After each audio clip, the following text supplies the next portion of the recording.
Everyone, आज हम लोग फिजिक्स में मॉड्यूल नंबर 2 का लेक्चर नंबर 5 देखने जा रहे हैं।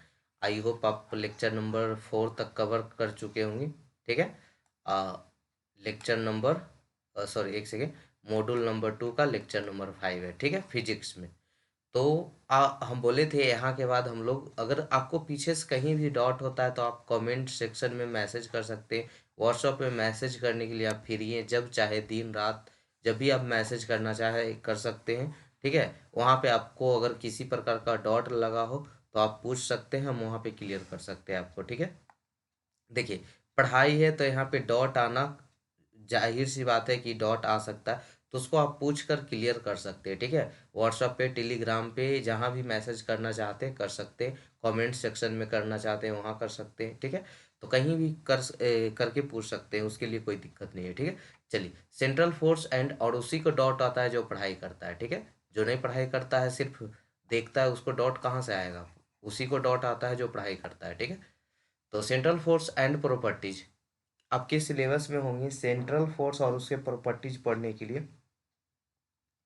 तो आइए सबसे पहले देखते हैं सेंट्रल फोर्स क्या होता है। तो बहुत ही सिंपल तरीके से यहाँ बना कर दे दिए। वैसे अगर सेंट्रल फोर्स को समझना चाहें तो बहुत ही मुश्किल लगता होता था, तो अब इसको बहुत ही समझना इजी कर दिए। ठीक है। देखिए कैसे हम लोग सेंट्रल फोर्स को डिफाइन करेंगे। ठीक है।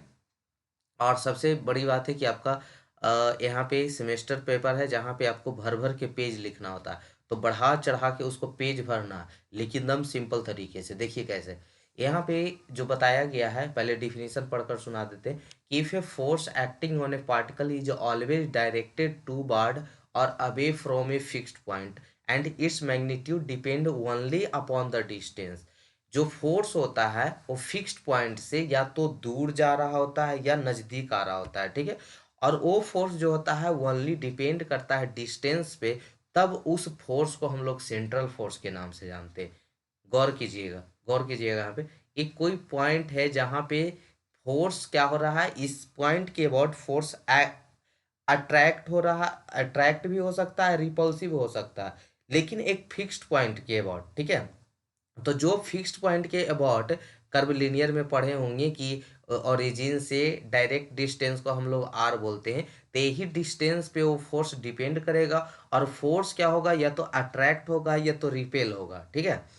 तो उसी सेंट्रल फोर्स को, यानी जहाँ पे उस फोर्स का जो, वहाँ पे क्या बोल सकते हैं उसका, अट्रैक्शन या रिपल्सन का जो केंद्र है, सेंटर है, वहाँ पे जो फोर्स एक्ट हो रहा है उसी को हम लोग क्या कहते हैं, सेंट्रल फोर्स कहते हैं। उसी को सेंट्रल फोर्स कहते हैं। फिर से सुनिएगा अगर गड़बड़ाए होंगे तो, कि एक फिक्स्ड पॉइंट पे, एक फिक्स्ड पॉइंट के अबाउट या तो फोर्स दूर जा रहा हो या नज़दीक आ रहा हो, और वो डिपेंड करे उसके परपेंडिकुलर डिस्टेंस पे, यानी ओ से डायरेक्ट पी, ओ से पी का डायरेक्ट डिस्टेंस पे डिपेंड करे, तब उसको हम लोग सेंट्रल फोर्स के नाम से जानते हैं। देखिए कितने बेहतरीन तरीके से यहाँ पे लिखा हुआ, if a force acting on a particle is always directed toward or away from a fixed point and its magnitude depend only upon the distance r from the point, the force is called central force।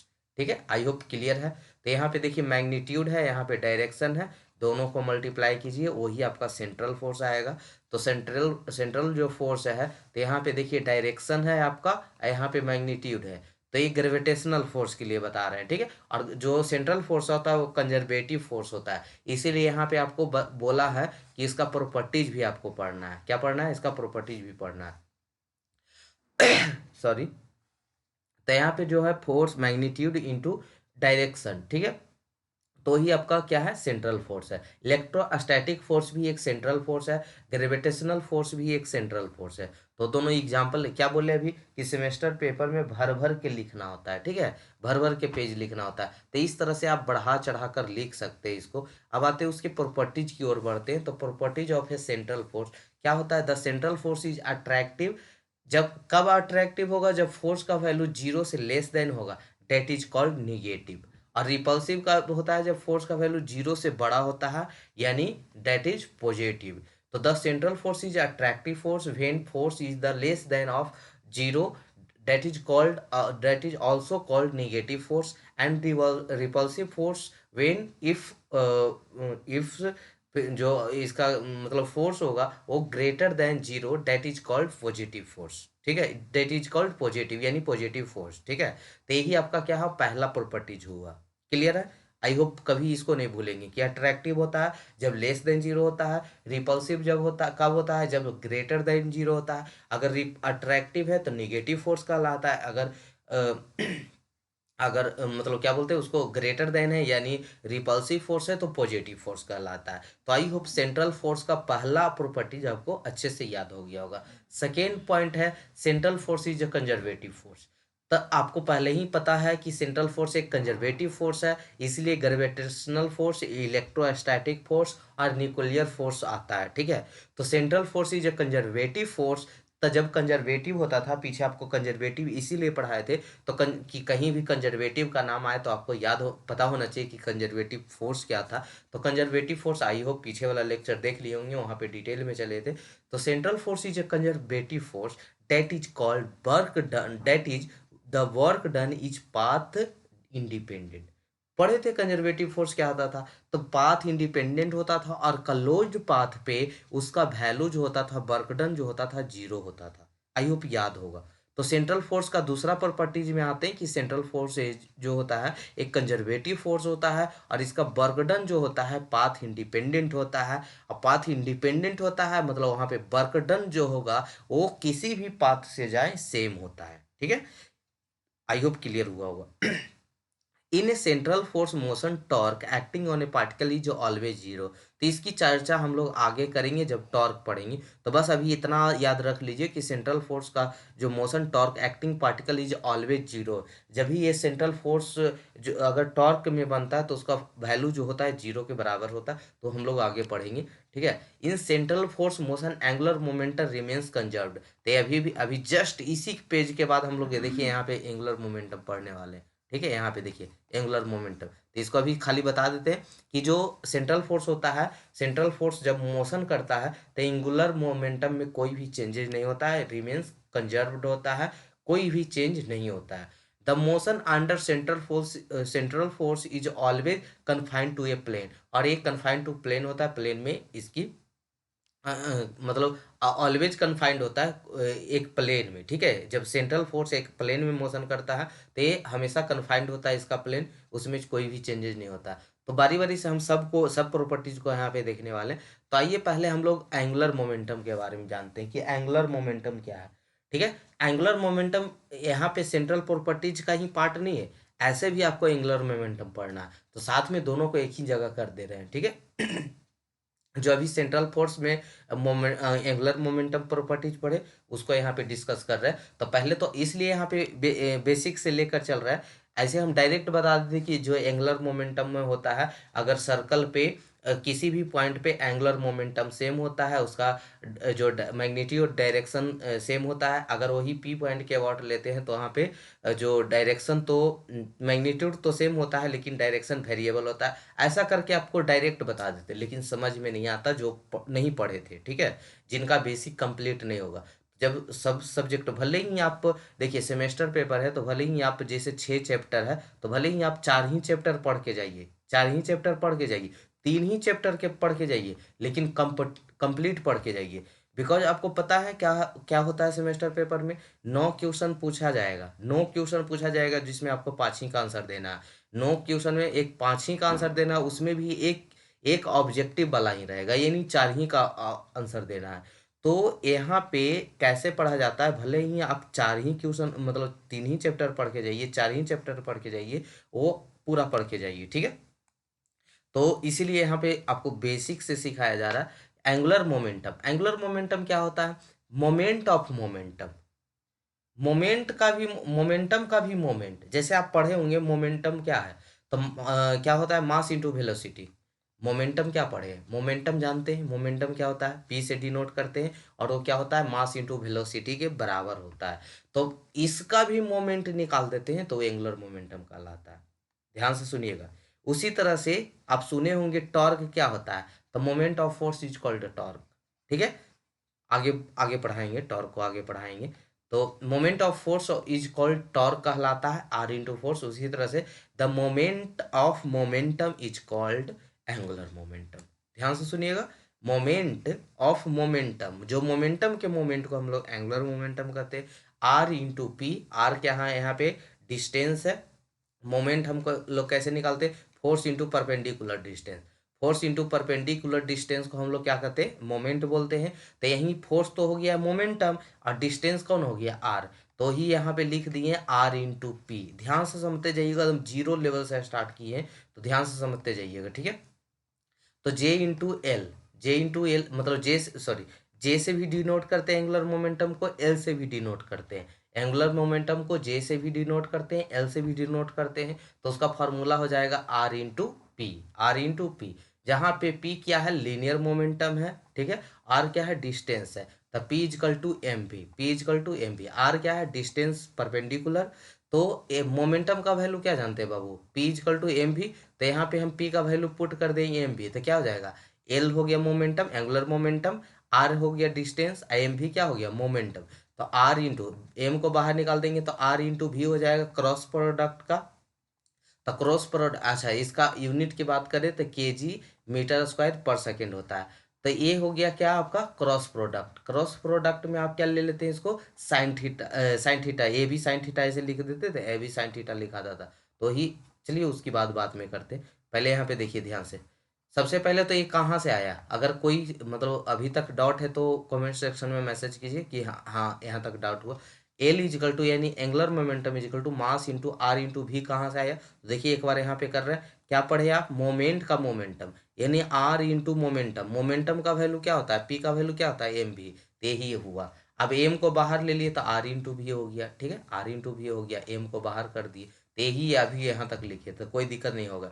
यानी अगर angular momentum का direct formula आपसे पूछा जाए तो L, L is equal to क्या बोलिएगा, M V are, क्या बोलिएगा, M V are, M V are.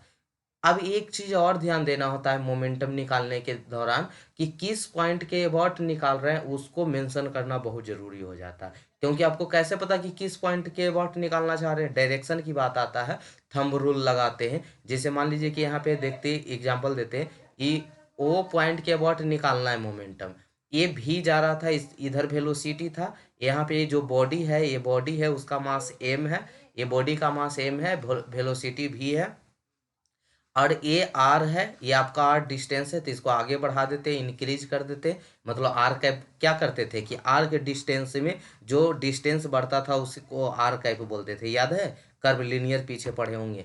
तो ये दोनों के बीच में जो थीटा बन रहा है ये थीटा है, ठीक है।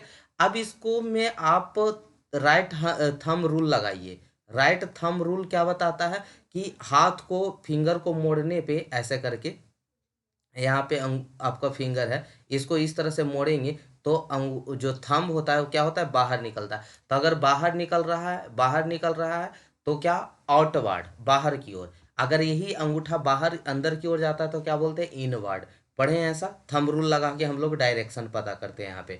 तो भी पर हाथ लगाइए, हथेली रखिए, आर की तरफ रोटेट कीजिए, यहाँ पे हथेली रखिए, हथेली आपका कैसा होता है, हथेली, ये वाला हथेली रखिए, और घुमाइए किधर, अपना हाथ को करके देखिए, भी के पास ले जाइए, भी के पास जैसे भी रखा हुआ है वैसे अपना हथेली रखिए, और उसको अंगुरी को मोड़िए आप, फिंगर को मोड़िए, तो देखिएगा अंगूठा आपका बाहर जा रहा होगा, तो बाहर जा रहा होगा, तो यानी ये आउटवर्ड है, ठीक है, अंदर की ओर जाता तो इनवर्ड होता। तो किस पॉइंट के अबाउट एंगुलर मोमेंटम निकाल रहे हैं ये देखना जरूरी है, पॉइंट बाई पॉइंट लिख दिए ताकि आप रिवीजन करें तो आपको ये सब चीज़ पढ़कर याद आ जाए। पॉइंट ओ के अबाउट एंगुलर मोमेंटम निकालना है, ठीक है, क्लियर है, इतना कोई नहीं लिखता होगा, ताकि आप रिवीजन भी कर मतलब रिवीजन के टाइम में क्या होता है कि यहाँ पे क्या सर बोले थे भूल जाते थे, तो इसीलिए यहाँ पे लिख दिए ताकि आपको रिवीजन के टाइम याद आ जाए।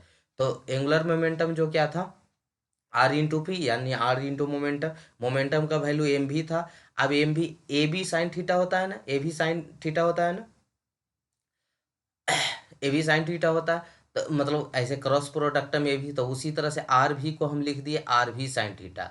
अगर ए क्रॉस है मतलब इनवर्ड डायरेक्शन होगा, अगर अगर डॉट है तो मतलब आउटवर्ड होगा, आउटवर्ड माने बाहर की ओर, और इनवर्ड मतलब अंदर की ओर। तो अगर आपका अंगूठा अंदर की ओर जा रहा होगा तो उससे डॉट, क्रॉस से दिखाइएगा, क्रॉस बना के दिखाइएगा, अगर बाहर की ओर जा रहा होगा तो उसको डॉट बना के दिखाइएगा, ठीक है। तो यही था। चलिए, एंगुलर मोमेंटम को डायरेक्शन जानने के लिए राइट हैंड थंब रूल लगाना है, और जिधर थंब का डायरेक्शन होगा वही एंगुलर मोमेंटम का डायरेक्शन होगा। तो जैसे कभी भी आप जैसे मान लीजिए कि भी है, ई आर है, ठीक है, यहाँ पे हथेली लगाइए, देखिए बाहर जा रहा कि अंदर जा रहा, वही डायरेक्शन लिख देना। मान लीजिए यहाँ पे देखिए ये आपका आर है, ठीक है, और ये आपका भी है, तो यहाँ पे लगा के देखिए इनवर्ड जा रहा है कि आउटवर्ड जा रहा है, ठीक है, तो यही होगा। समझ में आया कैसे आउटवर्ड, अभी आओ आएगा क्वेश्चन, ठीक है। या उतना भी नहीं पता है, स्क्रू रूल लगा सकते हैं, मतलब जैसे देखिए स्क्रू रूल क्या होता है, स्क्रू जानते हैं जिसको पेच कसते हैं, तो कसते हैं तो देखिए ऐसे घुमाते हैं, कैसे दिखाएं, वीडियो रहता तब ना हाथ को करके दिखाते हैं, लेकिन समझ सकते हैं आप, इतना समझदार है कि स्क्रू को घुमाते हैं तो कैसे बाहर निकलता है। जब क्लॉकवाइज घुमाते होंगे, क्लॉकवाइज घुमाते होंगे तो अंदर की ओर जाता है, और एंटी क्लॉकवाइज निकालते हैं तो बाहर की ओर आता है ना। क्लॉकवाइज घुमाते हैं, कसते हैं, कस के देखिए, आप मान लीजिए कि कलम आपके पास होगा ना, पढ़ रहे हैं तो उसको हथेली पे रख के देखिए कसिए, कैसे स्क्रू कसते हैं, तो देखिए कस रहे होंगे तो अंदर की ओर जा रहा होगा, मतलब क्लॉकवाइज, क्लॉकवाइज अंदर की ओर जा रहा होगा। आप उल्टा घुमाइए तो क्या बाहर निकलता है। अगर खोलना है तो कैसे खोलिएगा, स्क्रू आपको खोलने के लिए दे दिया जाए, कैसे खोलिएगा, तो उल्टा घुमाइएगा तो बाहर की ओर निकलता है। तो यही हो गया एंटी क्लॉकवाइज आउटवर्ड होता है, और क्लॉकवाइज क्या होता है, इनवर्ड होता है।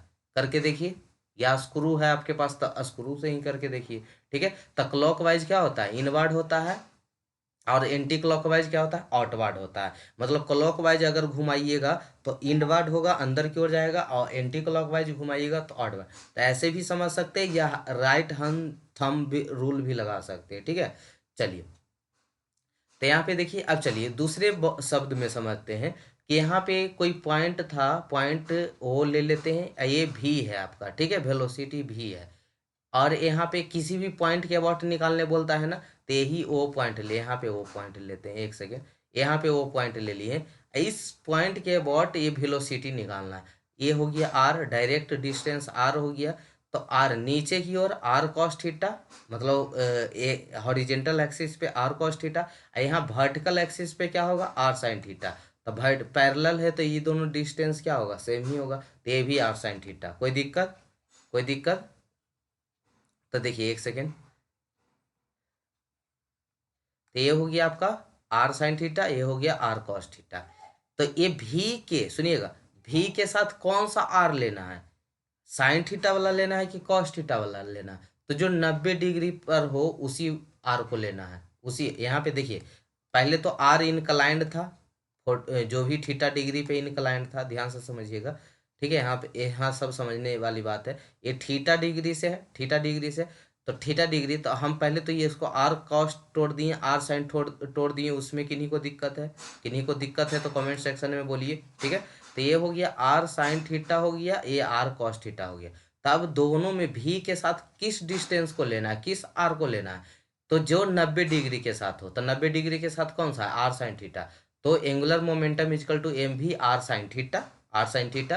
तो एम भी क्या है, परपेंडिकुलर है ना, उसका परपेंडिकुलर है ना, तो हम इसको इस तरह से भी लिख सकते हैं, angular momentum equal to M V R perpendicular, M V R perpendicular. पहले हर एक पॉइंट को आप समझते चलेंगे, जब क्लियरली समझ में आ जाएगा तब क्वेश्चन बनाना सिखाएंगे, ठीक है, तब जाके आपको क्वेश्चन बनाना।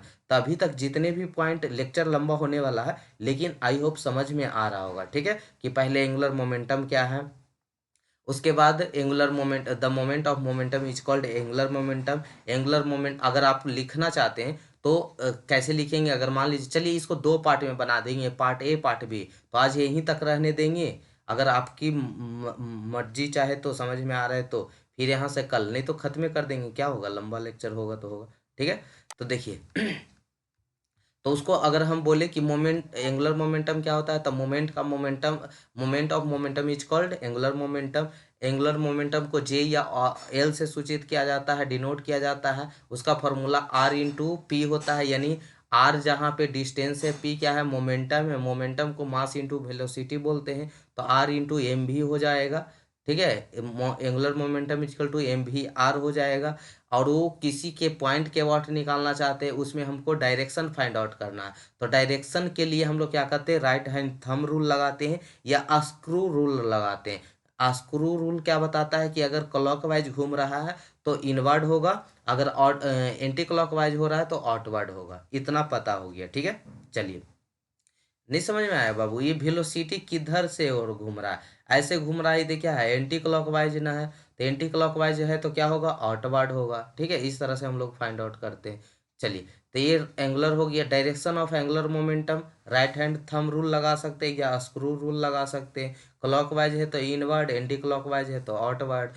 ये अदर वर्ड में बोल सकते हैं कि जो अगर मान लीजिए कि आर है तो R cos theta, R sine theta है, तो कौन सा आर लेना है, जो भी के साथ 90 डिग्री पे हो, ठीक है।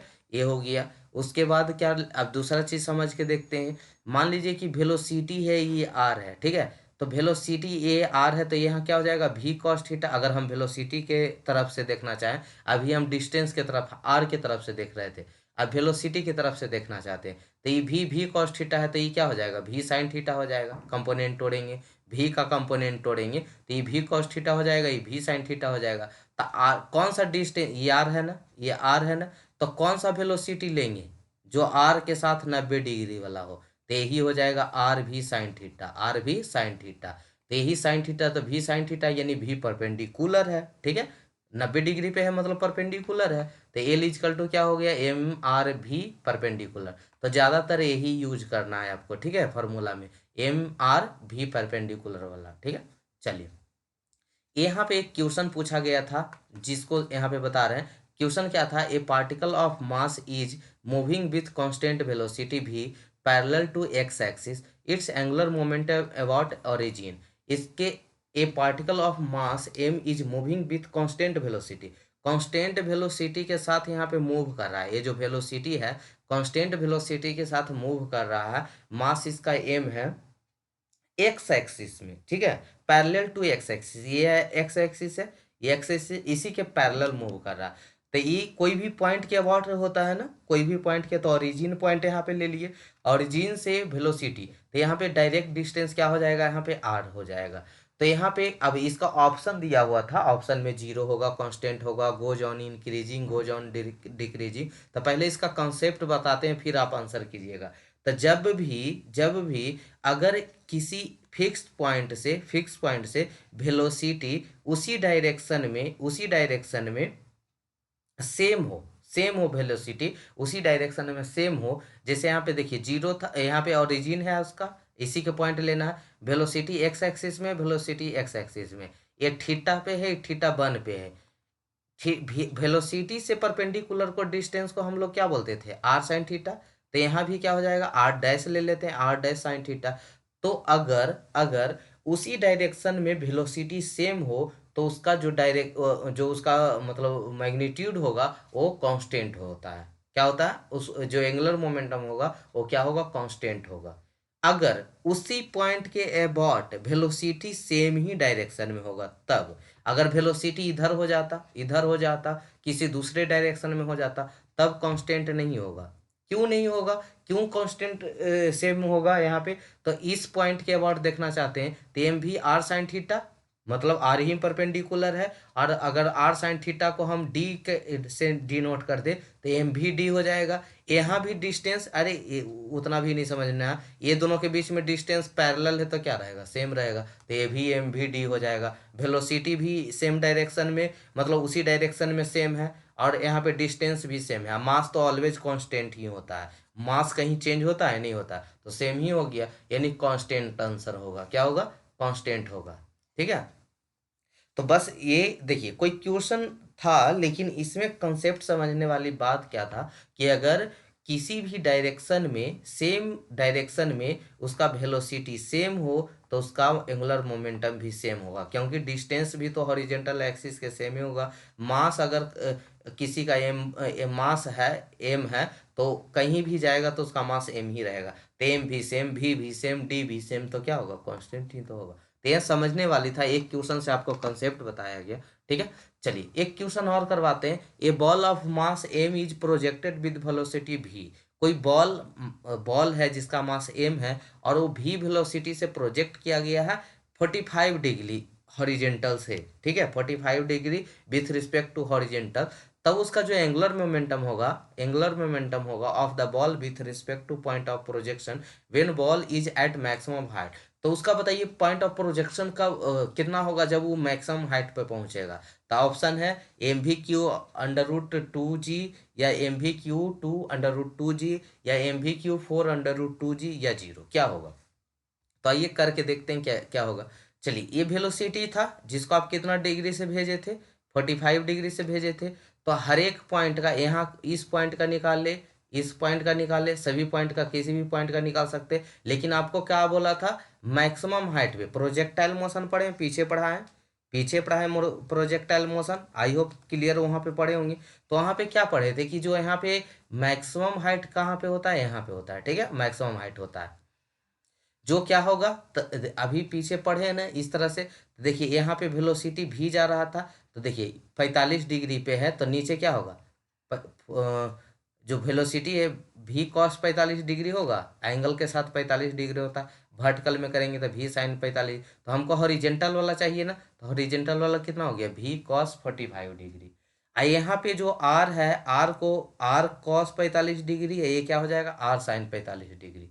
तो V cos 45 डिग्री कितना होता है, V × cos 45 का मान 1/√2। एंगुलर मोमेंटम का फॉर्मूला क्या होता है, V × M × V × R perpendicular. तो R परपेंडिकुलर, यही तो R परपेंडिकुलर है। यहाँ देखिएगा, सबमिट R के लिखते हैं फिर से।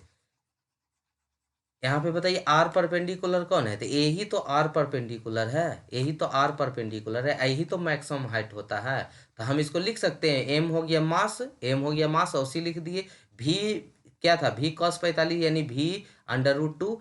R परपेंडिकुलर क्या है, H मैक्सिमम, यानी H मैक्सिमम का वैल्यू निकालिए। तो H मैक्सिमम प्रोजेक्टाइल मोशन में पढ़े होंगे U² sin² θ/2G। तो इसका वैल्यू पुट कीजिएगा, U² और sin² 45 डिग्री का 1/√2 का होल स्क्वायर बटा 2G। तो यहाँ पे U को भी ले लेते, तो यानी U को जो वेलोसिटी है उसको भी मान लेते, तो V² 4G। आप वैल्यू पुट कर दीजिए। तो angular momentum equal to mass into velocity, जो आपका वेलोसिटी है V/√2, यहाँ पे जो हाइट मैक्सिमम आया V²/4G, यानी MV/4√2G। यही आपका ऑप्शन हो गया, ठीक है, यही आपका आंसर हो गया। तो आपका आपका आंसर कौन सा हो गया, MV/4√2G। कोई दिक्कत हुआ इसको समझने में, कोई दिक्कत हुआ नहीं, कोई दिक्कत नहीं हुआ होगा, ठीक है। चलिए, आते हैं case of object on moving in a circle. जब वो सर्कल पे मूव कर रहा होगा तो बताइए मोमेंट थी एंगुलर मोमेंटम कितना होगा। तो एंगुलर मोमेंटम अगर सेंटर के अबाउट लेना होता है तो सभी पॉइंट पे एंगुलर मोमेंटम सेम होता है।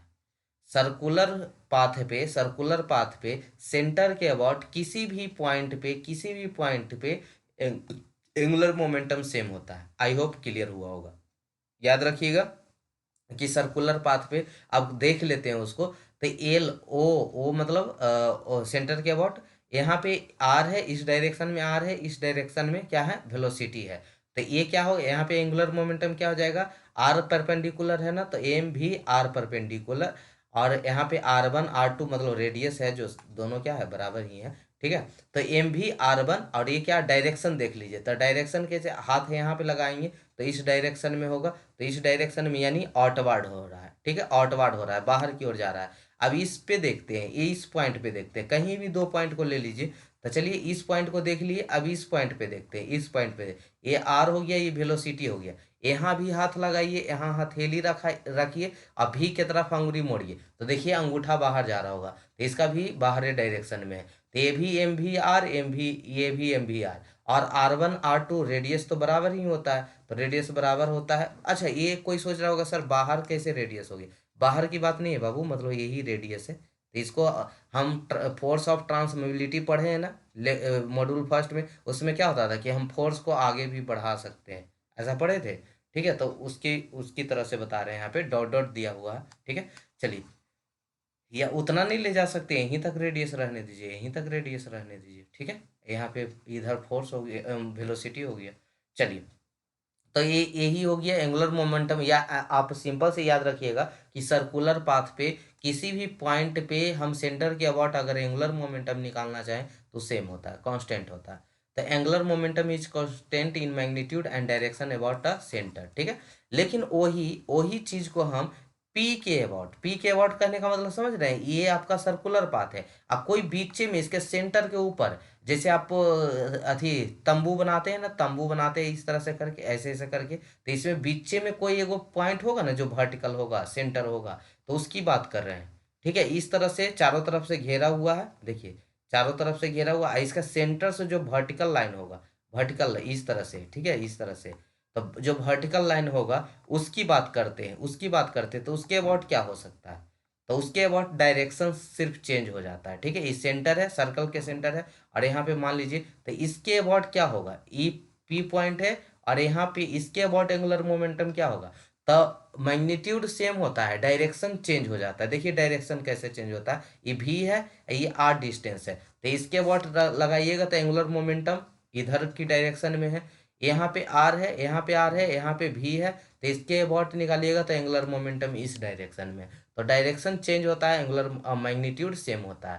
तो इसका जो पी पॉइंट के अबाउट जो एंगुलर मोमेंटम होगा वो क्या होगा, उसमें मैग्नीट्यूड कांस्टेंट होगा, और डायरेक्शन क्या होगा, वेरिएबल होगा।